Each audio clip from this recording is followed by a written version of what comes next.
Hello दोस्तों, कैसे हैं आप सभी लोग। आज के इस वीडियो में ज्योग्राफी का अगला टॉपिक हम डिस्कस कर रहे हैं, जो है हमारा भारत की कृषि, एग्रीकल्चर इन इंडिया। इसी के साथ साथ हम इरिगेशन इन इंडिया भी डिस्कस करेंगे, भारत में सिंचाई और भारत में कृषि। ठीक है, तो ये टॉपिक थोड़ा सा बड़ा टॉपिक है, एक सिंगल वीडियो में हम इस टॉपिक को कंप्लीट करेंगे। एग्जाम में पूछा जाता है यहाँ से क्वेश्चन, इसलिए ध्यान से अच्छे से इस टॉपिक को कवर करना है। तो चलिए शुरू करते हैं। देखिए, हम सभी जानते हैं कि भारत जो है वो एक कृषि प्रधान देश है। भारत की कुल जनसंख्या जो है, पॉपुलेशन जो है, उसका लगभग 54% हिस्सा जो है वो कृषि मतलब एग्रीकल्चर पर निर्भर है, जिससे उन्हें रोजगार मिलता है। इसी कारण भारत को कृषि प्रधान देश कहते हैं। एग्रीकल्चर एक प्राइमरी एक्टिविटी है जो कि हमारे लिए फूड ग्रेन्स और कमर्शियल क्रॉप्स का प्रोडक्शन करती हैं। कृषि के लिए देखिए 3 महत्वपूर्ण कारक हैं। एक फेवरेबल टोपोग्राफी होना चाहिए, अनुकूलित भौगोलिक संरचना, सॉइल अच्छी मिट्टी होना चाहिए, एंड क्लाइमेट अनुकूल जलवायु होना चाहिए। ये सभी जो कारक है उस भूमि के लिए आवश्यक हैं जहाँ पर फसलें उगाई जाती हैं। कृषि के अंतर्गत एग्रीकल्चर के अंडर केवल फसल उगाना ही नहीं आता है, जबकि एनिमल हस्बेंड्री, फॉरेस्ट्री, मछली पालन, जो फिशरीज है वो, रेशम कीट पालन, ये सभी एक्टिविटी हमको एग्रीकल्चर के अंदर देखने को मिलती है। भारत की कुल भूभाग में से लगभग 51% भाग पर कृषि मतलब एग्रीकल्चर काम होता है। 4% हिस्से पर ग्रासलैंड है, मतलब घास के मैदान है। 21% हिस्से पर फॉरेस्ट है, जंगल है, जबकि 24% भाग जो है वो भूमि बिल्कुल बंजर और अनुपयोगी है। भारत में फ्रेंड्स 15 कृषि जलवायु क्षेत्र हैं, एग्रीकल्चर क्लाइमेट रीजन है। किसी भी प्लांट के डेवलपमेंट के लिए क्लाइमेट कंडीशन जो है वो बहुत ही इंपॉर्टेंट होती हैं। अगर क्लाइमेट सही नहीं है तो पौधे का विकास जो है, डेवलपमेंट संभव नहीं हो पाता है। जैसे एग्जांपल के लिए धान जो होता है, राइस जो होती है, वो एक उष्णकटिबंधीय फसल है, ट्रॉपिकल क्रॉप है, मतलब इक्वेटर लाइन के पास वाले एरिया में ही धान की फार्मिंग करना पॉसिबल है। जैसे धान एक ट्रॉपिकल प्लांट है और गेहूं जो है वो टेम्परेट प्लांट है। यही वजह है कि गेहूं की फार्मिंग जो है, मतलब जो खेती है, वो विंटर सीजन में होती है, और धान की फार्मिंग जो है, खेती जो है, वो अराइवल ऑफ मानसून के साथ होती है। तो चलिए अब हम यही 15 एग्रो क्लाइमेट जोन को डिस्कस करते हैं, 15 कृषि जलवायु क्षेत्रों को। जैसा कि आप यहाँ पर नक्शा देख पा रहे होंगे, भारत के एग्रो क्लाइमेट जोन यहाँ पर हमको दिख रहे हैं, कृषि जलवायु क्षेत्र, जिसमें भारत को 15 क्षेत्रों में विभाजित किया गया है। इन क्षेत्रों को क्लाइमेट, सॉइल एंड एग्रीकल्चर के आधार पर क्लासिफाइड किया गया है। हर एक एरिया में भिन्न भिन्न क्लाइमेट, सॉइल, इन सब की विशेषता होती है जो वहाँ के एग्रीकल्चर पैटर्न को प्रभावित करती हैं। जैसे कि पूर्वी हिमालय क्षेत्र में ठंडी जलवायु जो है, एकदम कोल्ड क्लाइमेट होने के कारण वहाँ की फसलें और जो कृषि होती है, वहाँ पर एग्रीकल्चर जो होता है, उसकी पद्धतियाँ अन्य क्षेत्रों से अलग होती हैं। इसी प्रकार से वेस्टर्न कोस्टल रीजन में, जो पश्चिमी तटीय क्षेत्र है, वहाँ पर अधिक बारिश होती है, इसलिए वहाँ पर धान की खेती जो है वो प्रमुख रूप से की जाती है। चलिए इन 15 ही जोन को हम डिस्कस करते हैं। सबसे पहला जोन है वेस्टर्न हिमालयन रीजन, पश्चिम हिमालय क्षेत्र। जम्मू और कश्मीर और उत्तर प्रदेश का यह क्षेत्र जो है cold climate and mountainous terrains के लिए जाना जाता है, पर्वतीय भूभागों के लिए। यहाँ की मुख्य फसलें जो है वो है एप्पल, अखरोट, वॉलनट जो होता है वो, एंड विंटर वेजिटेबल्स। जोन 2 हम डिस्कस करते हैं ईस्टर्न हिमालयन रीजन, पूर्वी हिमालयी क्षेत्र। असम, सिक्किम, पश्चिम बंगाल, उत्तर पूर्वी राज्यों में स्थित यह क्षेत्र जो है अधिक वर्षा, हाई रेनफॉल और ट्रॉपिकल क्लाइमेट वाला क्षेत्र है। यहाँ पर चाय, राइस, बांस, इन सब की खेती की जाती है। जोन 3 डिस्कस करें, लोअर गैंगेटिक प्लेन रीजन, निचला यहाँ पर गंगा मैदान क्षेत्र। पश्चिम बंगाल का यह क्षेत्र जो है नदियों से समृद्ध, रिवर फीड और अत्यधिक उपजाऊ मिट्टी वाला क्षेत्र है। यहाँ पर मुख्य रूप से धान, गन्ना, जो शुगर केन होता है वो, जूट, इन सब की खेती की जाती है। जोन 4 डिस्कस करें, मिडिल गैंगेटिक प्लेन रीजन, मध्य गंगा मैदान क्षेत्र।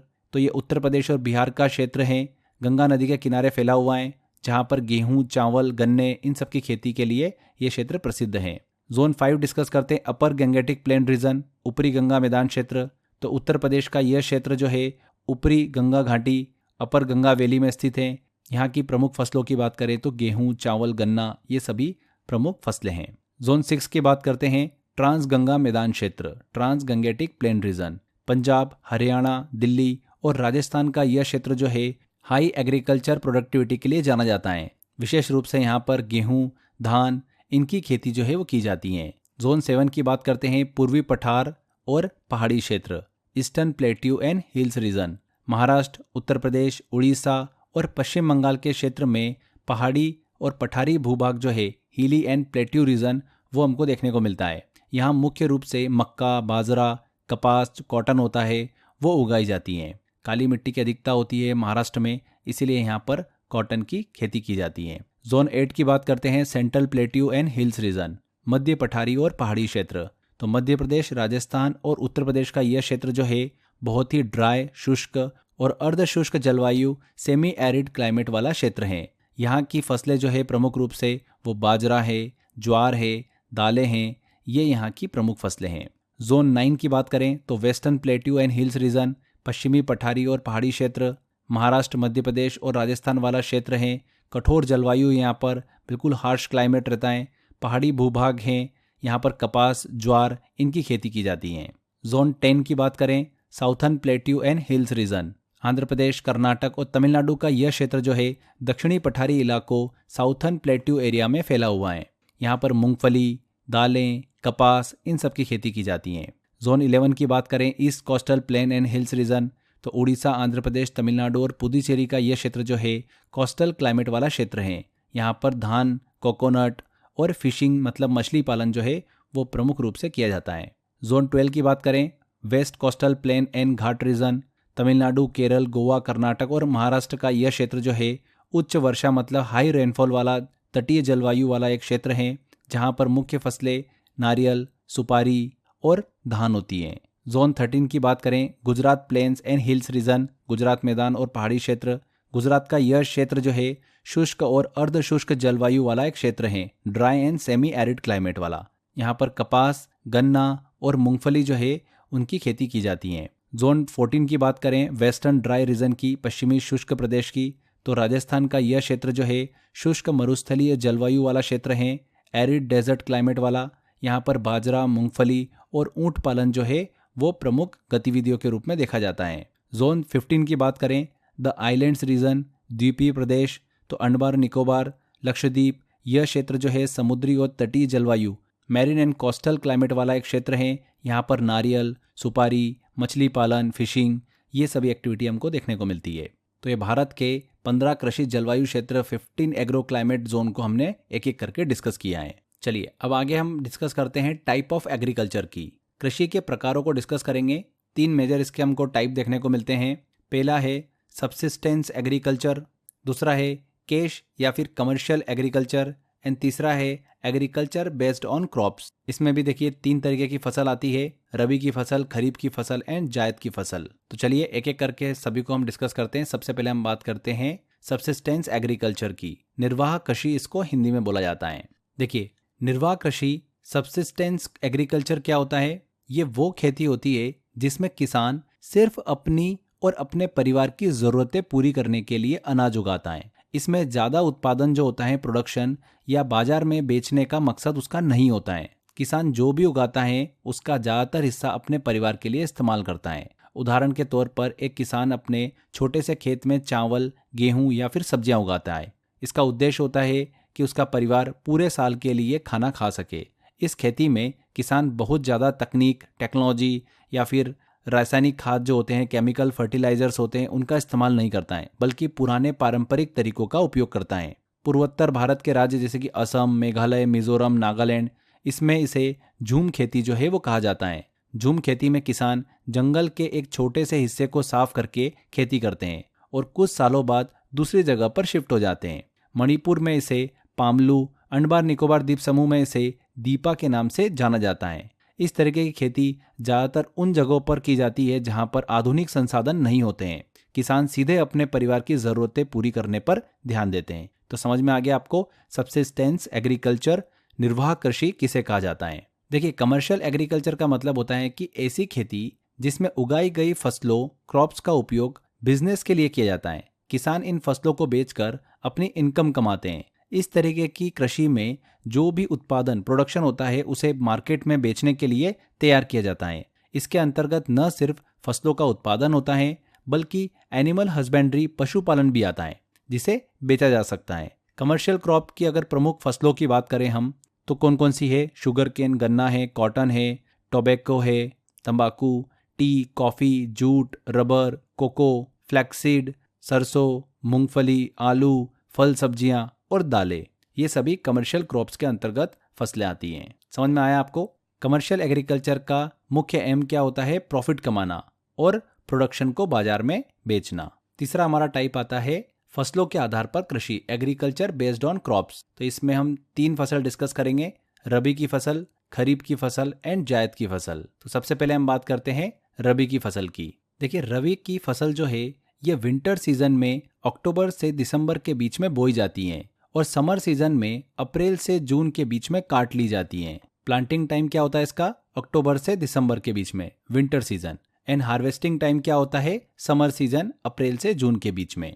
कुछ मेजर रबी की फसल की बात करें तो गेहूं, जौ, मटर, चना, मसूर, आलू, सरसों, ये सभी प्रमुख फसलें हैं रबी की। ये फसलें कंट्री के बहुत बड़े एरिया में उगाई जाती हैं, जैसे कि north and north west state के अंदर, पंजाब, हरियाणा, हिमाचल प्रदेश, जम्मू कश्मीर, उत्तराखंड और उत्तर प्रदेश में। कंट्री में जो उत्तर प्रदेश स्टेट है वो गेहूं और अदर रबी की क्रॉप के लिए, फसलों के लिए प्रोडक्शन में फर्स्ट पोजीशन पर आता है। विंटर सीजन में जो वेस्टर्न डिस्टर्बेंस से होने वाली वर्षा होती है वो इन फसलों को अधिक प्रोडक्शन करने में हेल्प करती हैं। क्लियर? इसके बाद हम बात करते हैं खरीफ की फसल की। खरीफ की फसल जो है कंट्री के डिफरेंट एरिया में मानसून के स्टार्टिंग के टाइम जून जुलाई के साथ जो है वो उगाई जाती हैं और अक्टूबर नवंबर में काट ली जाती हैं। कुछ प्रमुख फसलों की बात करें खरीफ फसलों की तो वो है चावल, ज्वार, बाजरा, मक्का, तिल, मूंगफली, उड़द, कपास, रागी और सोयाबीन। चावल की फार्मिंग मेजरली असम, पश्चिम बंगाल, ओडिशा, आंध्र प्रदेश, तेलंगाना, तमिलनाडु, केरल, महाराष्ट्र, उत्तर प्रदेश और बिहार स्टेट में की जाती हैं। देखिए, लास्ट के कुछ ईयर्स से जो चावल की फार्मिंग है वो पंजाब और हरियाणा में उगाई जाने वाली इम्पोर्टेंट फसल जो है वो बन गई है। असम, पश्चिम बंगाल, ओडिशा में धान की 3 नई फसल जो है वो उगाई जाती हैं, जैसे कि आंस, अमन और बोरो। ठीक है, इसके बाद हम बात करते हैं जायद की फसल। तो रबी की फसल और खरीफ की फसल के बीच में बोई जाने वाली फसल को क्या कहते हैं? जायद फसल कहते हैं। ये जो क्रॉप है इसमें तेज हीट और ड्राई विंड सहन करने की कैपेसिटी होती है। इसी वजह से नॉर्थ इंडिया के सबसे ज़्यादा स्टेट में जायद की क्रॉप जो है, फसल जो है वो लगाई जाती हैं। जायद क्रॉप को जायद खरीफ, जायद रबी में डिवाइड किया जाता है। जायद रबी की क्रॉप के बीज लगाने का सही टाइम फरवरी से मार्च के बीच में होता है एंड कटाई का जो टाइम होता है वो अप्रैल से मई के बीच होता है। वहीं जायद खरीफ फसल की बात करें तो इसके बीज लगाने का सही टाइम अगस्त से सितंबर और कटाई का टाइम जो होता है वो दिसंबर से जनवरी होता है। कुछ इंपॉर्टेंट जायद की फसलों की बात करें तो तरबूज, खरबूजा, ककड़ी, खीरा, भिंडी, ये सभी जो है इसके अंतर्गत आती हैं। जायद में तरबूज और खीरे की पैदावार अधिक मात्रा में हमको देखने को मिलती है। अब देखिए, ये तो क्लियर हो गया आपको कि रबी की फसल और खरीफ की फसल के बीच वाला जो टाइम होता है उस टाइम में जायद की फसल जो है वो लगाई जाती है। ठीक है, अब रबी की फसल कब बोई जाती है, खरीफ की फसल कब बोई जाती है, ये थोड़ा सा कन्फ्यूजन हो सकता है, क्योंकि अगर आपको बोई का सही टाइम पता चल गया तो किसी भी फसल को पूरा पकने में कितना टाइम लगता है? 6 महीने लगता है। तो मान लो जैसे कि अक्टूबर दिसंबर के महीने में कोई फसल जो है वो बोई जा रही है, प्लांटिंग टाइम उसका अक्टूबर नवंबर है, तो हार्वेस्टिंग टाइम क्या होगा? वहाँ से आप 6 महीने पकड़ लो, तो अप्रैल जून के आसपास। बट हमको ये कन्फ्यूजन हो जाता है कि खरीफ की फसल अक्टूबर दिसंबर में लगाते हैं कि रबी की फसल अक्टूबर दिसंबर में लगाते हैं, तो थोड़ा सा कन्फ्यूजन हो सकता है। तो इस कन्फ्यूजन को मैं ख़त्म करा देता हूँ आपका। देखिए, कौन सी फसल खराब होने की संभावना ज़्यादा होती है? ठंड के टाइम बोई गई फसल कि बारिश से जस्ट पहले बोई गई फसल? अगर पानी बहुत ज़्यादा गिर गया तो चांसेस है खराब होने का, बिल्कुल है। पानी बिल्कुल भी नहीं गिरा मान लो तो भी फसल खराब होने के चांसेस रहते हैं। ठीक है, तो खराब वर्ड जो है ये आपको सिर्फ खरीफ में दिखेगा, खरीफ की फसल। तो ऑब्वियस सी बात है, खरीफ की फसल खराब होने के चांसेस हाईएस्ट लेके बैठी हुई है, तो मतलब जून से जुलाई के बीच में ये बोई जाती है। इस तरीके से हम ट्रिक के माध्यम से इजीली याद रख सकते हैं। एक बार आपने बस ये सुन लिया ना, समझ लिया ना, कभी भी जीवन में नहीं भूलोगे आप इस चीज़ को। चलिए, तो ये हमने अलग अलग कृषि के टाइप को डिस्कस किया। अब हम भारत की प्रमुख फसलों को डिस्कस करेंगे, मेजर क्रॉप्स को डिस्कस करेंगे एक एक करके, जैसे कि चावल, गेहूं, ज्वार, बाजरा, अलग अलग फसल जो है एक एक करके सभी को हम डिस्कस करने वाले हैं। देखिए फ्रेंड्स, भारत में जो मिट्टी होती है, क्लाइमेट होता है, जलवायु होती है एंड जो फार्मिंग सिस्टम है उसमें डिफरेंस होने के कारण कंट्री के अलग अलग डिफरेंट एरिया में अलग अलग प्रकार की food crops and non food crops जो है वो उगाई जाती हैं। अगर हम देखें तो मेजरली हमको खाद्य फसलें जिसमें गेहूँ, चावल, मक्का, बाजरा ये सब देखने को मिलते हैं। रेशेदार फसलें होती है फाइबर क्रॉप्स जिसमें जूट और कपास की खेती की जाती है।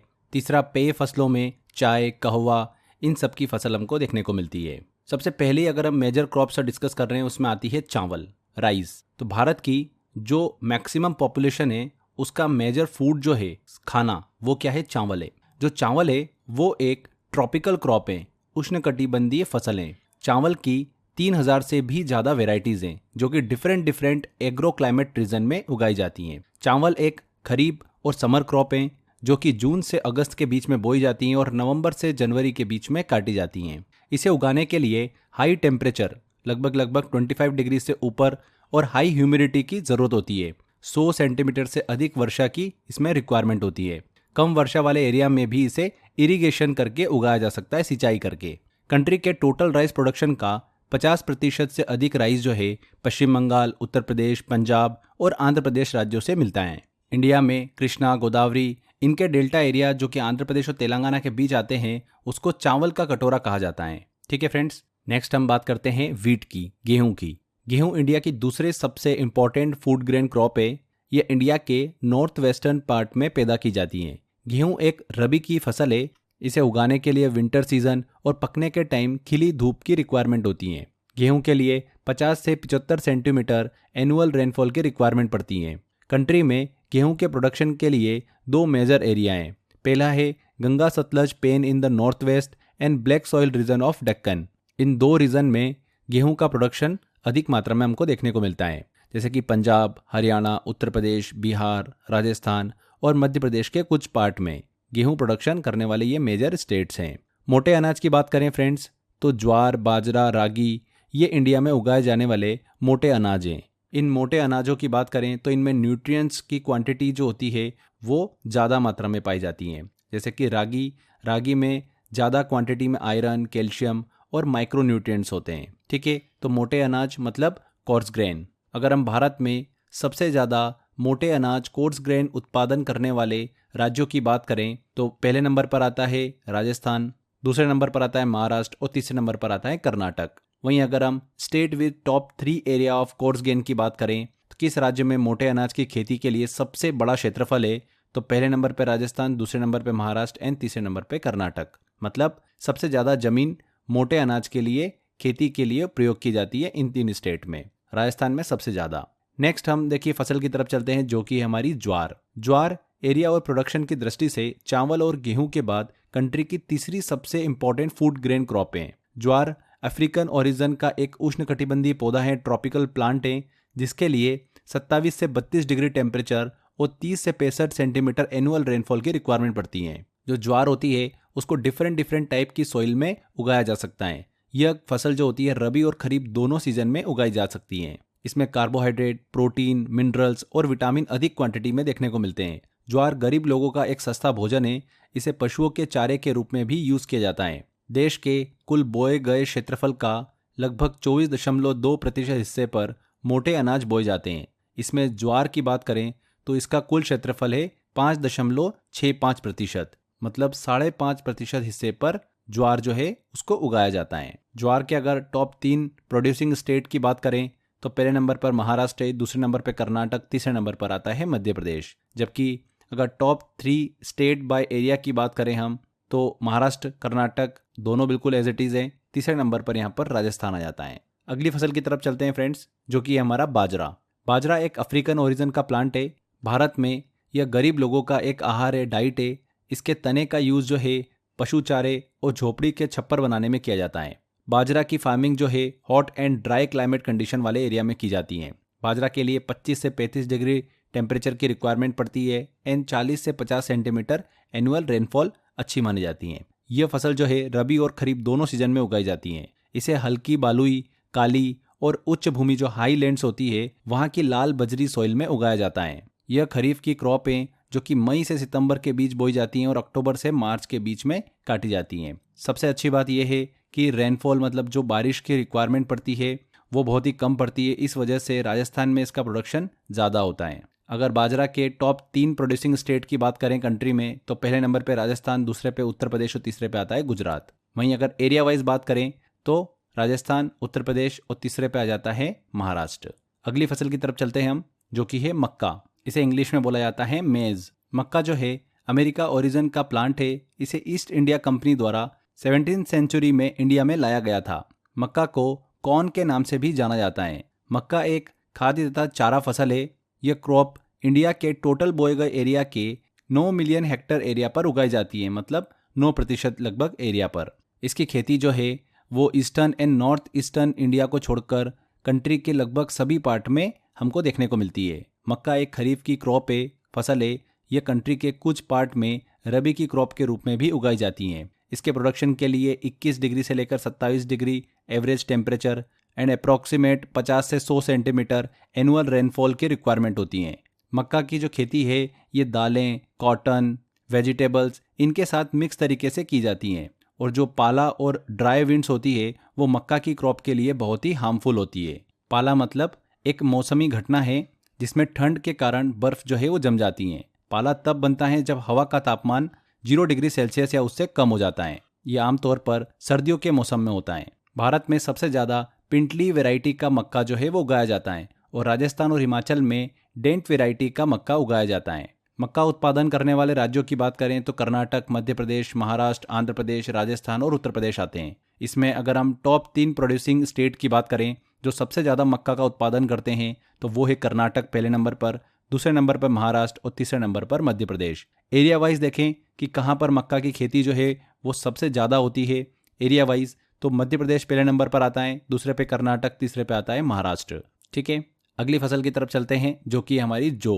इसे इंग्लिश में बोला जाता है बार्ली। जो एक विंटर सीजन की फसल है। ये सितंबर अक्टूबर में बोई जाती हैं और मार्च अप्रैल में काटी जाती हैं। इसका यूज़ वाइन, विस्की इनको बनाने में किया जाता है। इसके प्रोडक्शन के लिए 10 डिग्री से 18 डिग्री सेल्सियस एवरेज टेम्परेचर की रिक्वायरमेंट पड़ती है एंड 70 से 90 सेंटीमीटर एनुअल रेनफॉल की। जो मीडियम फर्टिलिटी वाली मिट्टी होती है जैसे कि दोमट मिट्टी, उसकी रिक्वायरमेंट हमको देखने को मिलती है। इंडिया के 2 मेजर स्टेट हैं, राजस्थान और उत्तर प्रदेश, जिनमें 68% एरिया में जौ की फसल जो है वो बोई जाती हैं और 74% प्रोडक्शन यहाँ से हमको मिलता है। इसके बाद अगली फसल की तरफ चलते हैं जो कि है रागी। ये ड्राई रीजन की क्रॉप है, फसल है। यह लाल, काली, बलुई, दोमट और उथली काली मिट्टी में उगाई जाती हैं। रागी की जो फसल है इसको उगाने वाले मतलब प्रोड्यूस करने वाले स्टेट की बात करें तो कर्नाटक, हिमाचल प्रदेश, उत्तराखंड, सिक्किम, झारखंड और अरुणाचल प्रदेश हैं। अगली फसल आती है हमारी दलहन। इसको इंग्लिश में बोला जाता है पल्सेस। इंडिया वर्ल्ड में पल्सेस मतलब दलहन का सबसे बड़ा प्रोडक्शन करता है। इसके साथ साथ ही सबसे बड़ी कंज्यूमर कंट्री भी है। दालें फलीदार फसलें होती है और इनमें प्रोटीन जो होता है वो ज़्यादा क्वांटिटी में होता है। मेजर अगर हम पल्सेस क्रॉप की बात करें, दालों की बात करें तो उसमें चना, अरहर, उड़द, मूंग, मसूर, मटर, खेसारी, कुल्ती, मोट ये सभी दलहनी फसलें आती हैं। दलहन फसलें जो होती है ये क्रॉप रोटेशन द्वारा मिट्टी की फर्टिलिटी बनाए रखने में इंपॉर्टेंट रोल प्ले करती हैं। इन फसलों को दूसरी जो फसल होती है उनके रोटेशन में बोया जाता है। इंडिया में पल्सेस की बात करें तो सबसे बड़ा प्रोडक्शन स्टेट जो है वो कौन सा है? मध्य प्रदेश। दलहन दालों के प्रोडक्शन में जो नंबर 1 स्टेट है वो कौन सा है? मध्य प्रदेश है। इसके बाद राजस्थान का नंबर आता है, फिर महाराष्ट्र एंड उत्तर प्रदेश का नंबर आता है। कंट्री में पल्सेस की फार्मिंग जो है वो ज़्यादातर निम्न एरिया में होती हैं, दक्कन प्लेट्यू, दक्कन का पठार, मध्य पठारी भाग और उत्तर पश्चिम के ड्राई पार्ट्स में। ठीक है, भारत में टोटल बोए गए एरिया के लगभग 30% भाग पर पल्सेस क्रॉप की फार्मिंग की जाती है, दालों को बोया जाता है। ठीक है, इसके बाद हम बात करते हैं फाइबर क्रॉप्स की, रेशेदार फसलें की। तो इसमें सबसे पहला आता है नंबर कॉटन का, कपास का। कॉटन इंडिया का नेटिव प्लांट है। इंडिया वर्ल्ड का पहला देश है जहां पर कॉटन की वैरायटी डेवलप की गई है। कॉटन जो है ये एक खरीफ की फसल है। यह मक्का, ज्वार, रागी, तिल, अलसी, मूंगफली और सब्जियों के साथ में मिक्स तरीके से उगाई जाती हैं। कॉटन को तैयार होने में 6 से 8 महीने लगते हैं। नॉर्थ इंडिया में कॉटन समर सीजन में मानसून के आगमन के पहले अप्रैल और मई में और पेनिनसुलर इंडिया में सितंबर अक्टूबर में बोई जाती हैं। कॉटन एक ट्रॉपिकल और सब ट्रॉपिकल प्लांट है। इसे 21 डिग्री से लेकर 30 डिग्री टेम्परेचर की रिक्वायरमेंट होती है। सनलाइट भी अच्छा खासा रिक्वायर्ड होता है और 50 से 75 सेंटीमीटर एनुअल रेनफॉल की रिक्वायरमेंट होती है। और जो पाला होता है, अभी हमने डिस्कस भी किया था, वो कपास की क्रॉप के लिए अत्यधिक हानिकारक होता है। कपास की खेती के लिए काली मिट्टी सबसे ज़्यादा अच्छी मानी जाती है, इसीलिए काली मिट्टी को कपासी मिट्टी भी कहते हैं। जो ब्लैक सॉइल होती है ना उसको। कपास जो होता है कॉटन, उसको महाराष्ट्र में श्वेत स्वर्ण या फिर सफ़ेद सोना व्हाइट गोल्ड के नाम से भी जाना जाता है। जो कॉटन है उसकी अलग अलग किस्में हैं, जैसे कि देशी, श्यामली, सुविन, सुजाता, ये सब कॉटन की अलग अलग किस्में हैं। देश में कॉटन के प्रोडक्शन के 4 मेजर एरिया है। गुजरात, सौराष्ट्र, दूसरा है दक्कन प्लेट्यू का काली मिट्टी वाला प्रदेश, north Karnataka and west Andhra Pradesh, Punjab, Haryana और पश्चिमी उत्तर प्रदेश। अगर हम कॉटन प्रोडक्शन की बात करें तो सबसे ज़्यादा उत्पादन करने वाले राज्यों में गुजरात पहले नंबर पर आता है, दूसरे नंबर पर महाराष्ट्र, तीसरे नंबर पर तेलंगाना और चौथे नंबर पर राजस्थान। अगर एरिया वाइज हम डिस्कस करें तो टॉप 4 स्टेट है महाराष्ट्र, गुजरात, तेलंगाना और राजस्थान, जहां पर कॉटन की खेती का सबसे ज़्यादा एरिया हमको देखने को मिलता है। अगली फसल आती है हमारी जूट। देखिए, जूट एक ट्रॉपिकल प्लांट है जिसके लिए हॉट एंड ह्यूमिड क्लाइमेट की रिक्वायरमेंट होती है। इसकी खेती के लिए 24 डिग्री से 35 डिग्री टेम्परेचर और 125 से 150 सेंटीमीटर एनुअल रेनफॉल की आवश्यकता होती है। जूट एक खरीफ की फसल है। इसे फरवरी से जून के बीच में बोया और जुलाई से अक्टूबर के बीच काटा जाता है। इसे पकने में 8 से 10 महीने का टाइम लगता है। इसका यूज़ मोटे कपड़े, बैग, रोप, कारपेट, इनके प्रोडक्शन में किया जाता है। इंडिया में ज़्यादातर वाइट जूट का प्रोडक्शन हमको देखने को मिलता है, जिसमें कंट्री का 75% जूट एरिया जो है वो शामिल है। पश्चिम बंगाल देश के टोटल प्रोडक्शन का 3/4 पार्ट जो है वो प्रोड्यूस करता है। इसके बाद असम और बिहार का नंबर आता है। जूट को गोल्डन फाइबर के नाम से भी जाना जाता है, सुनहरा रेशा। जूट प्रोड्यूसिंग स्टेट की बात करें तो टॉप 3 स्टेट आते हैं। पहले नंबर पे पश्चिम बंगाल, दूसरे पे बिहार, तीसरे पे Assam. Area wise top 3 state की बात करें जहां पर जूट की खेती का एरिया सबसे ज़्यादा है, तो सीक्वेंस बिल्कुल सेम ही है, पश्चिम बंगाल, बिहार एंड असम। चलिए, अब इसके बाद हम कुछ और इंपॉर्टेंट फसलों को भी डिस्कस करते हैं, जैसे कि शुगर केन, चाय, कॉफ़ी, ये सभी। तो सबसे पहले शुगर केन की बात करते हैं, गन्ने की। तो शुगर केन एक ट्रॉपिकल क्लाइमेट और इंडियन ओरिजिन का प्लांट है। इसे 8 माह तक 20 से 26 डिग्री तक हाई टेम्परेचर और अप्रॉक्सीमेट 150 सेंटीमीटर रेनफॉल की रिक्वायरमेंट पड़ती है। इंडिया में शुगर केन 35 डिग्री सेंटीग्रेड से भी अधिक टेम्परेचर वाले गर्म एरिया में उगता है, लेकिन शुगर केन की क्रॉप के लिए 40 डिग्री सेल्सियस से अधिक और 15 डिग्री सेल्सियस से कम टेम्परेचर और पाला हानिकारक होता है। पाला शुगर केन में शर्करा की मात्रा को कम करता है, मतलब जो मिठास होती है उसको कम कर देता है, और क्रॉप के प्रोडक्शन को भी इम्पैक्ट करता है। इंडिया में शुगर केन की फार्मिंग के लिए सबसे ज़्यादा लैंड जो है वो उत्तर प्रदेश में है, और इसके बाद महाराष्ट्र का नंबर आता है। टॉप 3 प्रोड्यूसिंग स्टेट की बात करें तो पहले नंबर पे उत्तर प्रदेश का नंबर आता है, दूसरे नंबर पे महाराष्ट्र, तीसरे नंबर पर आता है कर्नाटक का नंबर। एरिया वाइज भी अगर डिस्कस करें तो सीक्वेंस सेम ही है। सबसे ज़्यादा गन्ने की खेती जो है वो उत्तर प्रदेश में होती है, फिर महाराष्ट्र में, फिर कर्नाटक में, और सबसे ज़्यादा उत्पादन करने वाले राज्य भी यही हैं। नेक्स्ट हमारी फसल आती है चाय, टी। चाय की खेती जो है दक्षिणी चीन के यूनान प्रांत में शुरू की गई थी। भारत में चाय की खेती ब्रिटिश शासकों ने 1841 में शुरू की, और इस समय दार्जिलिंग जो था पश्चिम बंगाल का, और कछार असम का, एंड नीलगिरी तमिलनाडु में चाय के बागान जो है वो लगाए गए थे। चाय की 2 किस्में होती है, एक होती है चीनी चाय और दूसरी होती है असमी चाय। चीनी चाय, इसका पौधा ऊंचा और पत्तियां मुलायम होती है। वहीं असमी चाय की बात करें तो इसका पौधा छोटा होता है और पत्तियां कठोर होती हैं। चाय जो है एक ट्रॉपिकल प्लांट है जिसे 24 डिग्री से 30 डिग्री सेंटीग्रेड तापमान और 150 से 250 सेंटीमीटर बारिश की जरूरत होती है। भारत विश्व में लगभग 21% चाय का उत्पादन करता है। असम चाय उत्पादन में सबसे आगे है। जो असम राज्य है वो भारत के 2 प्रमुख चाय उत्पादन क्षेत्र ब्रह्मपुत्र घाटी और सुरमा घाटी हैं। चाय की पत्तियों में कैफीन और टैनिन की अच्छी मात्रा पाई जाती है, जो इसे एक महत्वपूर्ण पेय बनाती है। चाय का निर्यात जो है, एक्सपोर्ट जो है, भारत को विदेशी मुद्रा, फॉरेन जो करेंसी है वो दिलाने में भी मदद करता है। इससे भारत का फॉरेन रिजर्व भी बढ़ता है, क्योंकि चाय भारत जो है वो एक्सपोर्ट करता है। दुनिया के जो चाय एक्सपोर्टर कंट्री है, जैसे कि केन्या, चीन, श्रीलंका, इनमें शामिल हैं। भारत में टॉप 4 प्रोड्यूसिंग स्टेट की बात करें जो चाय का उत्पादन करते हैं सबसे ज़्यादा, तो पहले नंबर पर असम, दूसरे पे पश्चिम बंगाल, तीसरे पे तमिलनाडु और चौथे पर केरल है। टॉप 4 स्टेट बाय एरिया की बात करें हम तो यही सीक्वेंस है, असम, पश्चिम बंगाल, तमिलनाडु और केरल। इसके बाद हम बात करते हैं कहवा मतलब कॉफ़ी की। कॉफ़ी का मूल पौधा पूर्वी अफ्रीका के अबिसिनिया से है। भारत में इसे सबसे पहले कर्नाटक के बाबाबुडान हिल्स में उगाया गया था। भारत की कॉफ़ी अपने बेहतरीन स्वाद के लिए बहुत ही ज़्यादा विदेश में प्रसिद्ध है। कॉफ़ी की खेती के लिए गर्म और नम जलवायु जो होती है, हॉट एंड ह्यूमिड क्लाइमेट, उसकी ज़रूरत होती है।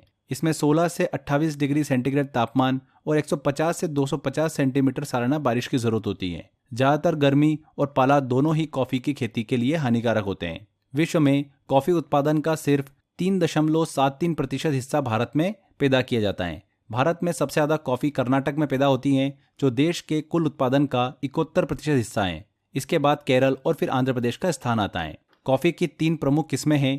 पहला है अरेबिका, दूसरा है रोबस्टा और तीसरा है लिबेरिका। भारत ज़्यादातर बेस्ट क्वालिटी की अरेबिका कॉफ़ी का प्रोडक्शन करता है, जिसकी अंतर्राष्ट्रीय स्तर पर बहुत ही ज़्यादा मांग है। तो ये हमने भारत की अलग अलग फसलों को डिस्कस किया। इसके अलावा भी स्टेट वाइज एक बार और हम डिस्कस करते हैं, जो इम्पॉर्टेंट फसलें हैं, किन किन स्टेट में किन किन फसलों को ज़्यादातर बोया जाता है। एक बार मैप से भी डिस्कस करते हैं तो आपको थोड़ा सा अच्छे से समझ में आएगा। देखिए, भारत के मैप में हम ऊपर से नीचे की तरफ चलते हैं। सबसे पहले हम बात करें जम्मू कश्मीर और लद्दाख वाले रीजन की, तो वहाँ पर केसर की खेती जो है वो अधिक मात्रा में होती है। इसके साथ साथ सेब और अखरोट की खेती भी की जाती है, वॉलनट की। राजस्थान की बात करें तो राजस्थान से सरसों जो है वो अधिक मात्रा में प्राप्त किया जाता है। उत्तर प्रदेश में गेहूं, जौ, गन्ना, दूध उत्पादन और आलू जो है इसका प्रोडक्शन, इन सभी को अधिक मात्रा में उत्तर प्रदेश में प्राप्त किया जाता है। सेम टू सेम बिहार में भी गेहूं, जौ, गन्ना, मिल्क प्रोडक्शन और आलू का उत्पादन जो है वो किया जाता है। असम में बात करें तो टी के लिए असम जो है वो जाना जाता है, वहाँ पर चाय का उत्पादन अधिक मात्रा में होता है। पश्चिम बंगाल में बात करें तो जूट और चावल उत्पादन अधिक मात्रा में होता है। मध्य प्रदेश में सोयाबीन, दलहन जो दालें होती है वो, तिलहन, चना, ये दालें जो है मध्य प्रदेश में अधिक मात्रा में देखिए प्रोड्यूस की जाती हैं। गुजरात की बात करें तो कपास, मूंगफली, ये प्रोडक्शन गुजरात में अधिक मात्रा में होता है। महाराष्ट्र में ज्वार, प्याज, अरहर, आम, अंगूर, कॉटन, ये सभी महाराष्ट्र में उत्पादन अधिक मात्रा में होता है। कर्नाटक में कॉफ़ी, सनफ्लावर, रेशम, ये अधिक मात्रा में प्रोड्यूस होता है। केरल में प्राकृतिक रबर जो होता है, नेचुरल रबर, गरम मसाले, काजू, नारियल, काली मिर्च, ये केरल में अधिक मात्रा में प्रोड्यूस होती हैं। तमिलनाडु में बात करें तो ग्रीन चिली, टैबेको, मेज़, मक्का, ये अधिक मात्रा में तमिलनाडु से प्रोड्यूस किया जाता है। आंध्र प्रदेश से हल्दी, तंबाकू, मक्का, इनका प्रोडक्शन हमको देखने को मिलता है। तो मैप के थ्रू भी एक बार हमने इसको अच्छे से रिवाइज कर लिया है। चलिए अब आगे बढ़ते हैं। आगे डिस्कस करते हैं एग्रीकल्चर रिवॉल्यूशन की, मतलब भारत की प्रमुख कृषि क्रांतियों की। तो भारत में एग्रीकल्चर रिवॉल्यूशन का मतलब ये है कि चेंजेस, इसमें प्रोडक्शन जो होता है, उत्पादन जो होता है, उसके मेथड्स को अपग्रेड किया जाता है, जिससे एग्रीकल्चर कृषि में प्रोडक्शन को बढ़ाया जा सके। तो भारत में इम्पॉर्टेंट रिवॉल्यूशन जो है हम देखते हैं, सबसे पहले हरित क्रांति को, ग्रीन रिवॉल्यूशन। तो ग्रीन रिवॉल्यूशन की बात करें तो अनाज उत्पादन से संबंधित है ये। इस क्रांति ने भारत को फूड प्रोडक्शन में आत्मनिर्भर बनाया है। इसका नेतृत्व MS स्वामीनाथन ने किया था। वाइट रिवॉल्यूशन की बात करें, श्वेत क्रांति की, तो ये दूध उत्पादन से संबंधित हैं। इसके तहत डेयरी क्षेत्र में सुधार किया गया।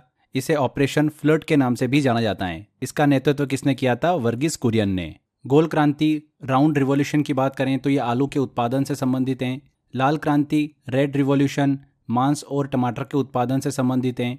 इनकी बढ़ोतरी के लिए नई तकनीकों का इसमें प्रयोग किया गया। सिल्वर रिवॉल्यूशन, अंडा उत्पादन, एक प्रोडक्शन को बढ़ावा देने से संबंधित हैं। गुलाबी क्रांति जो है, पिंक रिवॉल्यूशन, ये प्याज और मांस के उत्पादन से संबंधित हैं। इसमें दूरेश पटेल का बहुत ही महत्वपूर्ण योगदान रहा है। भूरी क्रांति की बात करें, ब्राउन रिवॉल्यूशन की, तो फर्टिलाइजर प्रोडक्शन और उनके सही उपयोग पर ध्यान दिया गया इस रिवॉल्यूशन के तहत, जिससे कृषि उत्पादन को बढ़ावा मिला। नीली क्रांति की बात करें, ब्लू रिवॉल्यूशन की, तो मछली उत्पादन, फिश प्रोडक्शन को बढ़ावा देने से संबंधित हैं। डॉक्टर अरुण कृष्णन ने इसका नेतृत्व किया था। काली क्रांति की बात करें, ब्लैक रिवॉल्यूशन की, तो पेट्रोलियम प्रोडक्शन के उत्पादन से संबंधित हैं। पीली क्रांति जो है ये तिलहन उत्पादन से संबंधित हैं। इसका नेतृत्व सेम पित्रोदा ने किया था। अमृत क्रांति जो है, अमृत रिवॉल्यूशन, ये नदियों को जोड़ने से संबंधित हैं।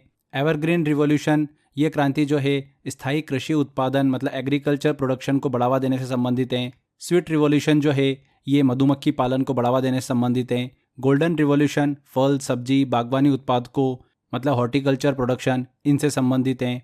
एंड सिल्वर फाइबर क्रांति जो है ये कपास उत्पादन, कॉटन प्रोडक्शन को बढ़ावा देने से संबंधित हैं। तो ये भारत में अलग अलग समय पर अलग अलग रिवॉल्यूशन हमको देखने को मिलते हैं, और ये किन किन क्षेत्र से किन किन फसलों से संबंधित हैं वो हमने डिस्कस किया। देखिए, इस टॉपिक में एक छोटा सा सेक्शन और है, स्पेशल टाइप ऑफ एग्रीकल्चर, मतलब कृषि के प्रकार बोलते हैं इनको। इनसे भी एग्जाम के अंदर क्वेश्चन जो है वो देखने को मिल जाते हैं। जैसे कि पीसी कल्चर में किस तरीके की एक्टिविटी हमको देखने को मिलती है। तो बिजनेस लेवल पर की जाने वाली मछली पालन की एक्टिविटी को ही क्या बोलते हैं, पीसी कल्चर बोलते हैं। मछली पालन जो होता है ना उसको। और भी है, एक एक करके डिस्कस करें। विटीकल्चर की बात करें तो अंगूरों का बिजनेस लेवल पर उत्पादन क्या कहलाता है, विटीकल्चर कहलाता है। सेरीकल्चर जो है ये रेशम उत्पादन की क्रिया है। हॉर्टिकल्चर बिजनेस लेवल पर फलों का उत्पादन जो है उसे क्या कहा जाता है, हॉर्टिकल्चर कहा जाता है। ऑलिविकल्चर की बात करें तो बिजनेस लेवल पर की जाने वाली जैतून की कृषि जो होती है उसको क्या बोलते हैं, ऑलिविकल्चर बोलते हैं। ऑर्बरीकल्चर की बात करें तो विशेष प्रकार के वृत्तों एवं झाड़ियों की कृषि को क्या बोलते हैं, ऑर्बरीकल्चर बोलते हैं। एपीकल्चर शहद उत्पादन हेतु मधुमक्खी पालन क्या कहलाता है, एपीकल्चर कहलाता है। फ्लोरिकल्चर जैसा कि नाम से स्पष्ट है, फ्लावर तो फूलों की कृषि से संबंधित है, बिजनेस लेवल पर की जाने वाली फूलों की खेती। ऑलेरिकल्चर जो है ये बिजनेस लेवल पर जमीन पर फैलने वाली सब्जियों की कृषि से संबंधित है। हॉर्टिकल्चर जो है ये घोड़ों व खच्चरों का पालन जो है उसमें देखने को मिलता है। वर्मीकल्चर जो है कृषि उत्पादन में वृद्धि हेतु केचुआ पालन क्या कहलाता है, वर्मीकल्चर कहलाता है। एंड मोरिकल्चर जिसमें रेशम कीट हेतु शहतूत की कृषि की जाती है। तो ये कृषि के एग्रीकल्चर के अलग अलग स्पेशल टाइप हैं, इनसे भी ऐसा देखा गया है कि क्वेश्चन एग्जाम के अंदर बन जाते हैं। इसके बाद हम देखिए एग्रीकल्चर में लास्ट सेक्शन डिस्कस करते हैं, इसके बाद हम इरिगेशन वाला टॉपिक पढ़ेंगे। एग्रीकल्चर में लास्ट में भारत के कृषि शोध संस्थान, इंडियन एग्रीकल्चर रिसर्च इंस्टीट्यूट। तो कौन कौन से इंस्टीट्यूट कहाँ पर है, रिसर्च इंस्टीट्यूट किन किन सिटी में है, किन किन शहर में है, ये हमको पता होना चाहिए। एग्जाम के अंदर क्वेश्चन बनते हैं यहाँ से। यहाँ पर मैंने ये लिस्ट ऑफ इंस्टीट्यूट दे रखे हैं आपको, और ये इंस्टीट्यूट किन सिटी में है ये आपको यहाँ पर टेबल में अच्छे से समझ में आ जाएगा। तो एक बार इसको अच्छे से रीड कर लीजिएगा, मैप में भी आप इसको देख सकते हैं अच्छे से। फ्रेंड्स, इससे रिलेटेड आने वाले टाइम में मैं आपके लिए एक स्पेशल वीडियो प्लान कर दूंगा, एक ट्रिक वाला वीडियो, जिससे कि आपको ईजिली याद हो जाएंगे। कुछ इंपॉर्टेंट होंगे उसमें, जैसे कि 15 एक इंपॉर्टेंट है जो कि आपको पता होना चाहिए। तो 15 को 10 से 15 समथिंग है कुछ, तो मैं आपको वो ट्रिक से याद करा दूंगा कि चावल का अनुसंधान केंद्र जो है रिसर्च सेंटर वो कहाँ पर है। तो वो ट्रिक से मैं आपको याद कराऊंगा। कैसे, जैसे कि चावल की रिसर्च करना थी तो एक लड़के ने चावल खाया, तो जैसे ही उसने चावल मुंह में खाया तो कटकट की आवाज़ आएगी। कच्चा चावल खाएगा तो कटकट की आवाज़ आएगी, तो कटकट से बना कटक। तो चावल का रिसर्च सेंटर कहाँ पर है, कटक में। तो ऐसी 10 से 15 में आपको ट्रिक बताऊंगा, उससे आपको इंपॉर्टेंट सारे जो है वो दिमाग में सेट हो जाएंगे। ठीक है, फिर भी आप इसको एक बार अच्छे से रीड कर लीजिएगा। अब आगे बढ़ते हैं, हम बात करते हैं भारत में सिंचाई की, इरिगेशन इन इंडिया। जल्दी से हम इसको डिस्कस करते हैं। देखिए, इरिगेशन सिंचाई का मतलब होता है जो फसल होती है, क्रॉप्स होती है, उनको पानी देने की प्रक्रिया, प्रोसेस। जैसे ह्यूमन बॉडी को 70% पानी की ज़रूरत होती है, वैसे ही जो पौधे होते हैं, प्लांट्स होते हैं, उनको भी 90% पानी की आवश्यकता होती है। फसलें जो होती है वो अपनी वृद्धि जो करती है, ग्रोथ करती है, डेवलपमेंट करती है, उसके लिए वो पानी पर निर्भर होती है। तो पौधों को ये जो पानी की आपूर्ति होती है, वाटर सप्लाई जो होती है, ये 2 तरीके से की जाती है। पहला ट्रेडिशनल इरिगेशन और दूसरा होता है मॉडर्न इरिगेशन। दोनों को डिस्कस करते हैं। देखिए, इसमें अगर हम बात करें ट्रेडिशनल इरिगेशन की, पारंपरिक सिंचाई की, तो सिंचाई जो होती है पुराने तरीके से इसमें की जाती है। किसान खुद या फिर जो मवेशियों होते हैं उनका उपयोग करके कुआं या फिर नलकूप जो होते हैं, बोरवेल जो होते हैं, या फिर पौंड जो होता है, तालाब, वहाँ से पानी खींचकर खेतों तक ले जाते हैं और सिंचाई करते हैं। इसमें पुली सिस्टम होता है, लीवर सिस्टम होता है, चेन पंप होता है, इन तरीकों का इस्तेमाल किए जाते हैं। पारंपरिक सिंचाई का एक बड़ा लाभ यह है कि यह चीप होता है, सस्ता होता है। एग्जाम्पल के लिए जो कुआं होता है, तालाब होता है, नलकूप होते हैं, बोरवेल होते हैं, इससे सिंचाई की जाती है। इसके बाद हम मॉडर्न इरिगेशन की बात करते हैं। तो यह तरीका पारंपरिक सिंचाई में होने वाले पानी के नुकसान, जो वाटर वेस्टेज हो रहा है, उसको कम करता है और पानी का अधिक प्रभावी ढंग से उपयोग करता है। अब इसके अंदर भी हमको 2 सिस्टम देखने को मिलते हैं। एक होता है स्प्रिंकलर सिस्टम एंड दूसरा होता है ड्रिप सिस्टम। देखिए, सबसे पहले फुव्वारा प्रणाली को समझते हैं, स्प्रिंकलर सिस्टम को। इसमें पानी को छोटे छोटे कणों के रूप में फसल पर छिड़का जाता है, जैसे कि गार्डन्स या बगीचों में फुव्वारा काम करता है। इस सिस्टम में होता क्या है कि एक पंप होता है जो कि पानी को पाइप्स के जरिए हाई प्रेशर से नोजल से बाहर फेंकता है, जिससे कि फसलों पर समान रूप से पानी जो है वो फैलता है। यह तरीका उन क्षेत्रों में बहुत ही उपयोगी है जहां पर पानी की कमी होती है। इसके बाद अगला सिस्टम आता है ड्रिप सिस्टम। इसमें पानी को बूंद बूंद करके सीधे पेड़ों तक, पौधों की जड़ों तक पहुंचाया जाता है, जिससे पानी की बचत जो होती है, वाटर सेविंग, वो देखने को मिलती है और पौधों को भी इससे लाभ मिलता है। ठीक है, तो ये दोनों प्रणालियों को हमने डिस्कस किया, पारंपरिक सिंचाई और आधुनिक सिंचाई, traditional irrigation and modern irrigation. Last में एक चीज़ और दिमाग में रखिएगा, भारत में जो सिंचाई होती है, इरिगेशन होता है, वो कुओं के माध्यम से होता है, नलकूपों, ट्यूबवेल्स के माध्यम से होता है, नहरों के माध्यम से होता है, तो सबसे ज़्यादा वेटेज किसका होता है? तो ध्यान रखिएगा, कुओं एवं नलकूप जो होते हैं, कुओं एवं ट्यूबवेल्स के माध्यम से 63% सिंचाई जो है वो की जाती है। और भारत में इरिगेशन का ये सबसे बड़ा सोर्स है, कुएं और नलकूप। सेकेंड नंबर पर आता है फ्रेंड्स नहरें। लगभग 24% सिंचाई जो है नहरों के माध्यम से होती है। यह सिंचाई का दूसरा सबसे बड़ा महत्वपूर्ण स्रोत है। तीसरा आता है हमारे पास में टैंक्स। लगभग 3% सिंचाई जो है वो टैंकों और तालाबों के माध्यम से की जाती है। और चौथा आता है अदर सोर्सेस। लगभग 10% सिंचाई जो है इनसे की जाती है, जैसे कि झीलें, नदियों या फिर कोई प्राकृतिक जल स्रोत है वहाँ से। इसमें ध्यान रखिएगा, सबसे ज़्यादा वेल्स एंड ट्यूबवेल्स के माध्यम से जो सिंचाई करने वाला राज्य है, अग्रणीय राज्य है, वो कौन सा है? उत्तर प्रदेश है। इस राज्य में ट्यूबवेलों की संख्या भी बहुत ज़्यादा है। उत्तर प्रदेश देश में ट्यूबवेल आधारित सिंचाई का सबसे बड़ा राज्य है। इसके बाद फिर मध्य प्रदेश, गुजरात, पंजाब, इन सब का नंबर आता है। यहाँ पर देखिए फ्रेंड्स, इंडिया में मैक्सिमम इरिगेशन एरिया वाला स्टेट जो है वो कौन सा है? उत्तर प्रदेश है। इसके बाद राजस्थान, पंजाब और फिर आंध्र प्रदेश का नंबर आता है।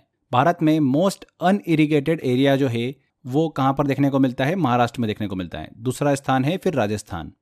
कंट्री में कैनल्स मतलब जो नहरें होती है उनके द्वारा टॉप इरिगेटेड स्टेट जो है वो है यूपी। फिर दूसरे नंबर पर आता है राजस्थान, तीसरे पे आता है पंजाब। कंट्री में तालाब जो होते हैं, पॉन्ड जो होते हैं, उनके द्वारा सिंचाई सर्वाधिक करने वाले राज्यों की बात करें तो आंध्र प्रदेश और तमिलनाडु है। कंट्री में ट्यूबवेल द्वारा सर्वाधिक सिंचाई जो है वो उत्तर प्रदेश, पंजाब और बिहार में की जाती है। तो ये भी इन्फॉर्मेशन क्लियर रखिएगा। तो फ्रेंड्स, यहाँ पर हमारा ये इरिगेशन वाला टॉपिक भी कंप्लीट होता है। छोटा सा ही है, बेसिक इन्फॉर्मेशन है, वो हमने बस एक बार पढ़ ली तो हमको अच्छे से क्लियर हो गया है। तो यहाँ पर हमारा ये टॉपिक कंप्लीट होता है। आई होप आपने पूरे टॉपिक को ध्यान से समझा होगा। अब आपको करना क्या है, इस टॉपिक से रिलेटेड क्वेश्चन जो है, एमसीक्यू जो है वो मैंने टेस्ट वाले सेक्शन में दे रखे हैं आपको। तो वहाँ पर जाइए, अच्छे से टेस्ट लगाइए, बार बार टेस्ट की प्रैक्टिस करिए। आपको आइडिया लगेगा किस तरीके से क्वेश्चन एग्जाम में बनते हैं इस टॉपिक से। जितना आप टेस्ट लगाएंगे उतने ज़्यादा आपकी प्रोबेबिलिटी बढ़ती है एग्जाम में सही क्वेश्चन करने की। तो बस मेहनत करते रहिए फ्रेंड्स, 100% आपको सफलता मिलेगी। Thank you.